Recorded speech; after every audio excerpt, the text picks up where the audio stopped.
കൂട്ടുപ്രാർത്ഥനയെ പറ്റി ഇമാം ഷാഫിഈ പറയുന്നുണ്ട്, ആളുകൾക്ക്, കാരണം നിസ്കാരത്തിൻ്റെ ശേഷമുള്ള പ്രാർത്ഥന, ഫർള് നിസ്കാരത്തിൻ്റെ ശേഷമുള്ള പ്രാർത്ഥന എന്ന് പറഞ്ഞാൽ ഉത്തരം നൽകപ്പെടാൻ സാധ്യതയുള്ള സമയമാണ്. പ്രാർത്ഥനകളിൽ ഏറ്റവും നല്ലത് ഖുർആനിലും സുന്നത്തിലും വന്ന പ്രാർത്ഥനകളുമാണ്. മാത്രം അത് മഹത്തായ ആശയങ്ങളും ഒരുപാട് കാര്യങ്ങൾ ഉൾക്കൊള്ളുന്നതൊക്കെയാണ്. രണ്ട് കൂലിയാണ് ഖുർആനിലും സുന്നത്തിലും വന്ന പ്രാർത്ഥനകൾക്ക് ഉണ്ടാകുക. ഒന്ന്, അള്ളയും റസൂലും പഠിപ്പിച്ചതിനെ നമ്മൾ ഫോളോ ചെയ്തു എന്ന കൂലി. രണ്ടാമത്തത്, അതിനൊരു വഹയിൻ്റെ ചൈതന്യം ഉണ്ടാവും ആ പ്രാർത്ഥനക്ക്. റബ്ബന ആതിനാ ഫിദ്ദുനിയാ ഹസനത്തൻ വഫിൽ ആഖിറത്തി ഹസനത്തൻ വഖിനാ അദാബന്നാർ.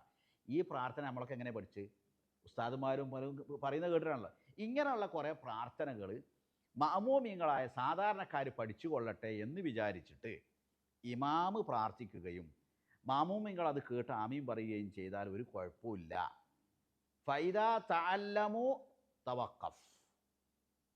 ഷാഫി മദ്ഹബിൽ ഇമാം ഷാഫി അടക്കം ഇവരൊക്കെ പഠിച്ചു കഴിഞ്ഞാൽ പിന്നെ അതിൻ്റെ ആവശ്യമില്ല, നിർത്തണം എന്നെ പറയുന്നുണ്ട്. അപ്പോൾ അതിൻ്റെ അർത്ഥം കൂട്ടുപ്രാർത്ഥന ബിദ്അത്താവും, ബിദ്അത്താകാതിരിക്കും. എപ്പോഴാണ് ബിദ്അത്താകുക? നിസ്കാരം കഴിഞ്ഞ് നമ്മൾ പറയുന്നുണ്ട് അസ്തഗ്ഫിറുല്ലാഹ് 3 വട്ടം, 33 വട്ടം സുബ്ഹാനല്ലാഹ്. അതേ പരിഗണനയും അതേ പരിവേഷവുമാണ് ഈ പ്രാർത്ഥനക്കും നൽകുന്നതെങ്കിൽ അതെന്തായി? ബിദ്അത്തായി. കാരണം അങ്ങനെ റസൂല് പഠിപ്പിച്ചിട്ടില്ല.